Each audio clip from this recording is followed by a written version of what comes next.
வணக்கம் நண்பர்களே. இந்த பதிவில் எதை பற்றி பார்க்க போகிறோம் அப்படின்னா, சங்கபரிபாடல்.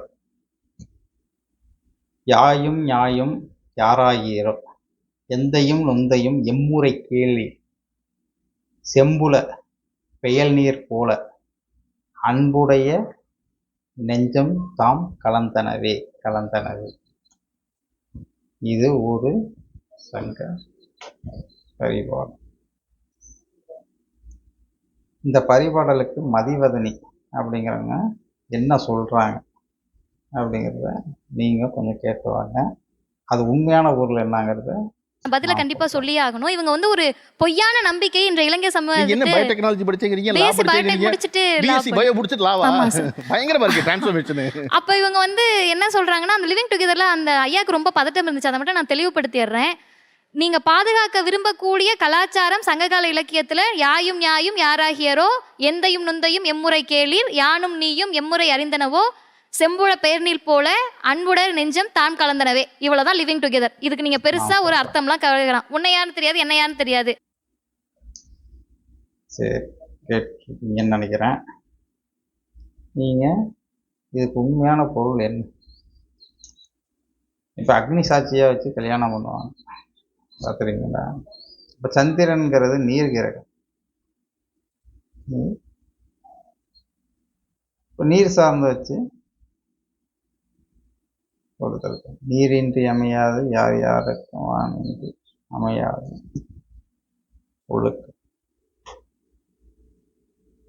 ஒழுக்கம் அப்படிங்கிறது நீர்நிலையெல்லாம் வெட்டி போச்சுன்னா வந்துட்டு அறநெறிகள் எதுவுமே இருக்காது.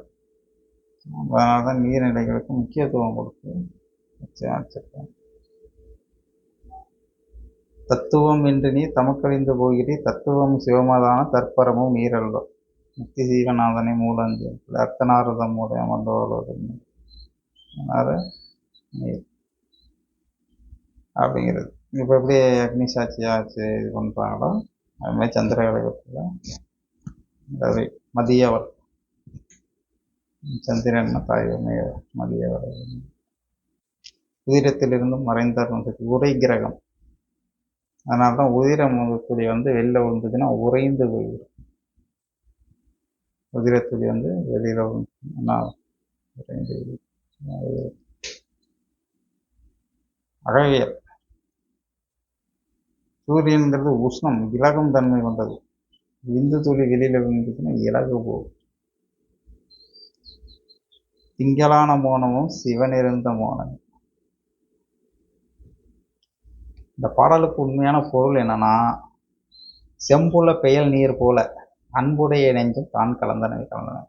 தலைவன் தலைவி கணவனும் மனைவியும் மூடிக்கொள்ளக்கூடிய ஒரு தன்மை. இவங்க எப்படி உறவு முறையாகிறாங்கன்னா, திருமண பந்தம் மூலமா இவங்க ரெண்டு பேரும் உறவு முறை ஆகிறாங்க.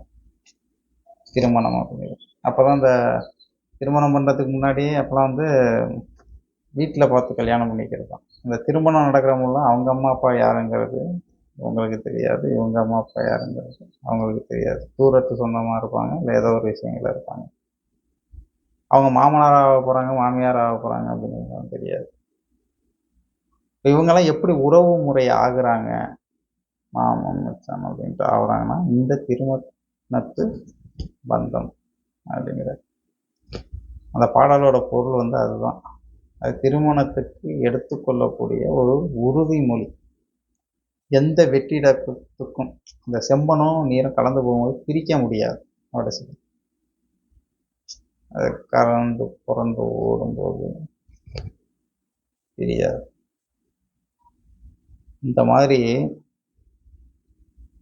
வாழ்க்கை எந்த வெற்றிடத்திற்கும் இடம் தராமல் வாழ்வோம் அப்படின்னு எடுக்கக்கூடிய ஒரு உறுதிமொழி. தமிழ்ல ஒரு பாடலை சொல்லிட்டு தமிழ்லாம் உரை சொல்லலை. தமிழ்ல பொருள் தேடலை. எனக்கெல்லாம் நாங்களாம் படிக்கும்போது தமிழ்ல ஒரு பாடத்தை சொல்லி கொடுத்து தமிழ் அகராதியிலிருந்து தான் பொருள் எடுத்து கொடுப்பாங்க. நான்லாம் படிச்சிருக்கேன். நான் 8வது முடிதான் படிச்சிருக்கேன். 8ஆம் வகுப்பு தேர்ச்சி இல்லை. நான்லாம் தமிழ் பாடத்திட்டத்தில் தான் படித்தேன். எளிமையாக இருக்கும். அது அவங்க சொல்லிக் கொடுக்குறது ரொம்ப எளிமையாக இருக்கும். இப்பேவா மீசிமா டானா வகுத்துல அப்படின்னு சொல்லிட்டு. உலகத்தில் வந்து கணிதத்தன்மை அப்படிங்கிறது வந்து 4 தான். கூட்டல், கழித்தல், பெருக்கல், வகுத்தல். இதுக்கு மேலே கணக்கே கிடையாது. இதுக்கு மேலே கணிதத்தன்மை. நிறைவே காணும் மனம் வேண்டும், இறைவா அதை நீ தர வேண்டும். இதுக்கு மேலே கணிதத்தன்மை இல்லை. கணிதம் அவ்வளோதான். இந்த 4 தான் அடிப்படை. இதுக்குள்ளே தான் நீ சுற்றி சுற்றி சுற்றி வந்துக்கிட்டு இருக்கணும். எவ்வளோ பெரிய கணக்கு போடணும், அதான் கோடியில் போடணும், லட்சத்தில் போடணும், இதுக்குள்ளே தான் சுற்றி சுற்றி வரணும்.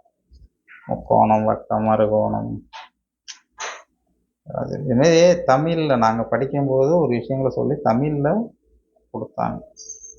ஆனால் இன்றைக்கி நீங்கள் என்ன பண்ணிக்கிட்டு இருக்கீங்க? ஒரு சங்க பாடலை சொல்லிட்டு எத்தனை பேர் லீவிங் டுகெதர் அப்படின்னு. அது தெளிவாக இருக்குதா இல்லை தெளிவாக இருக்கிற மாதிரி நடிச்சுக்கிட்டு இருக்காங்களாங்கிறது தெரியும். தெளிவாக இருக்காங்க, தெளிவாக இருக்கிற மாதிரி நடிச்சுக்கிட்டு இருக்குதா அப்படின்னு. இவங்கெல்லாம் மென்டாலிட்டியாக ஒரு விஷயங்களை உள்வாங்கியிருப்பாங்க. உளவியல் தெரிஞ்சுதுன்னா இது உங்களுக்கு உளவியலை பற்றி அவ்வளோ அழகாக எழுதியிருப்பார் திருக்குறள். நிலத்தின் தன்மை நீர் தெரிந்தாலோ மாந்தருக்கு இது எந்த அறிவை உள்வாங்கி வச்சுக்கிட்டு நம்மள்ட்ட வாதிட்டு பேசிக்கிட்டு இருக்குங்கிறது எனக்கு தெரியும். ஆனால் அதுக்கு தெரியாது. அதுக்கு தெரியும். அது என்ன நினைக்குதுன்னா, இந்த உலகத்தில் நம்ம அங்கிட்டு போய் படிச்சுட்டு வந்துட்டோம்னா இங்கிட்டு உள்ளவங்களுக்கு எதுவும் தெரியாது. இங்கே உள்ள ஆண்டவன் சொன்னோம் இவங்களோட அறிவுக்கு அது வந்து கல்விங்கிறது கொடுக்கப்பட்டது. நம்ம படிச்சுக்கிட்டு தான் இருக்கோம். நம்ம ஒரு விஷயங்கள படிச்சுக்கணும். ஆனால் அவங்க கல்வியை வித்திட்டவங்க. ரெண்டுத்தையும் வித்தியாசங்கள் வந்து இருக்கு. கல்வியை உலகிற்கு வித்திட்டவங்க. கற்றதனால் ஆய பயணங்கள் வாழறிவு நற்றார்கள். இந்த படிப்புங்கிறது முன்னாலேயே என்னாலேயே நடைபெற்றது கிடையாது. இதுக்கும் நான் திரும்பி போனால் சைவ சித்தாந்தம் தான். அப்புறம் அந்த இறையனார் சார்ந்த அந்த விஷயங்கள் நான் படிக்கும்போதெல்லாம் அவ்வளோ தெளிவாக இருந்துச்சு. சமூக அறிவு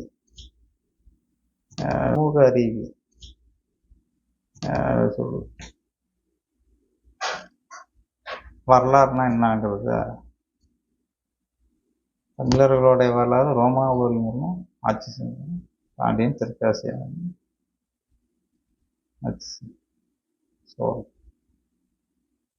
தெற்காசியம்.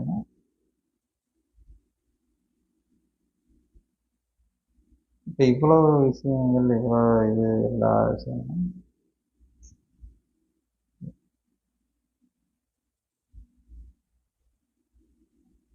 இதெல்லாம் தமிழில் இருந்த வரலாறு. முகலாயர் படையெடுப்பு,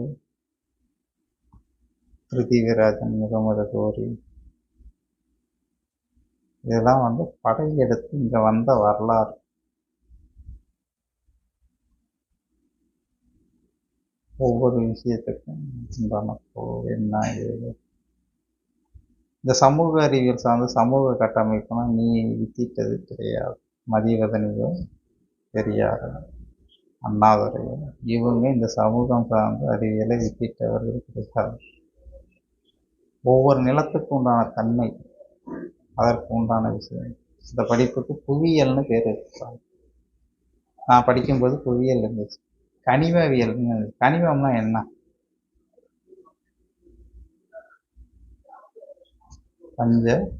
கனிம வளங்கள். இந்த நாடு வந்து அவ்வளோ செழிப்பு இருந்துச்சு கனிம வளங்கள். ஏன் படையெடுத்து வந்திருக்காங்க அப்படிங்கிறது தெரிஞ்சுக்கணும். அந்த பிள்ளை அது தெரியாமல் பேசிக்கிட்டு இருக்காது. வரலாறே தெரியல. ஆங்கிலம் படிச்சுட்டோம்னா நம்ம பெரிய ஆளு அப்படிங்கிற ஒரு கற்பனையில் சுற்றிக்கிட்டு இருக்கு இன்னைக்கு ஒரு கூட்டம். உலகத்தில் வந்து பஞ்ச உலோகம், அதுக்கு மேலே உலோகங்கள் வந்து கிடையவே கிடையாது. அடக்கி நாளடங்குமே அண்டமைந்தளத்து. மற்றதெல்லாம் இன்னொரு ஒரு உலோகம் இன்னொரு உலோகம் கலந்து உருவாக்கப்பட்ட உலோகம். பித்தளை, புத்தநாகம், உலோகங்கள்லாம் இதெல்லாம் நாங்கள் படிக்கும்போது இதெல்லாம் இருந்துச்சு. கனிம வளம் சார்ந்து தாமிரபரணி. தாமிரம்னா செம்பு. அதுக்குதான் அதுக்கு தாமிரபரணி யாருன்னு பெயர் வைத்தார்.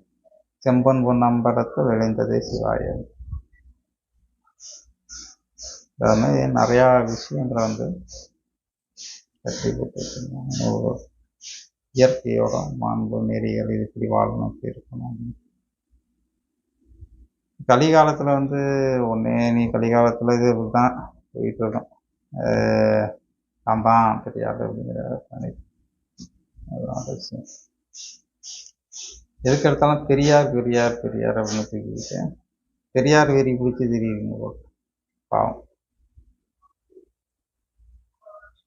ஏன்னா தெலுங்கர்களுக்கு வந்து அது வந்து பேசுகிறதுக்கு வரலாறு இல்லை. ஒன்றும் பெரியாரை பற்றி பேசினா அண்ணாதுரை பற்றி பேசினாங்க. இவங்களுடைய வரலாறுலாம் வந்து அதிகமாக பார்த்துருக்கேன். இருக்காது இவங்களுடைய வரலாறுலாம் அதிகமாக வந்து இருக்காது. நமக்கு எப்படி கொடுக்கப்பட்டுச்சோ ஒரு தமிழ் சார்ந்து ஒரு விஷயங்கள் சார்ந்து கொடுக்கப்பட்டதுன்னா அதை தான் நம்ம எடுத்து அந்த மொழியில் உரை சொல்லணும். அப்போ தான் புரிதல் இருக்கு. இங்கே ஒரு அறிவுங்கிற சொல்ல இங்கே சொல்லிக்கிறது ஐஸ்டீனை உதாரணம் காட்டுறது. ஆன்மீகத்துக்கும் அறிவியலுக்கும் சம்மந்தம் இல்லைங்கிறது இங்கே தமிழ் நூல் எல்லாத்தையும் எடுத்து பார்த்தா ஆன்மீகம் இறையல் சார்ந்தமாக தான் இருக்கு. அங்கிட்டேருந்து ஒருத்தனை உதாரணம் காட்டிட்டு நாத்திகம் போயிட்டு நீங்கள் குழம்பி மற்றவங்களையும் குழப்பிக்கிட்டு இது பண்ணுறதுனால இதெல்லாம் உங்களுக்கு கிடைக்கக்கூடிய நன்மைகள்லாம் இருக்காது. தீமைகள் தான் அதிகம் விளையும். தீமைகள் தான் அதிகம் உருவாகும். ஆங்கிலேயன் அவனுடைய நூல் அவன் தோற்றுறான், என்னுடைய நூல் நான் எடுத்துக்கிறேன். இடையில நீங்கள் யார்? மீடியேட்டரா?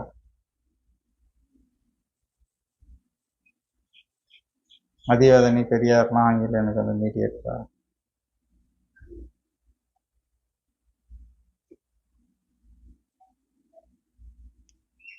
வேணும் நிறைய பேசலாம், பேசிக்கிட்டே போயிடணும்னா பேசிக்கிட்டே இருக்கும்.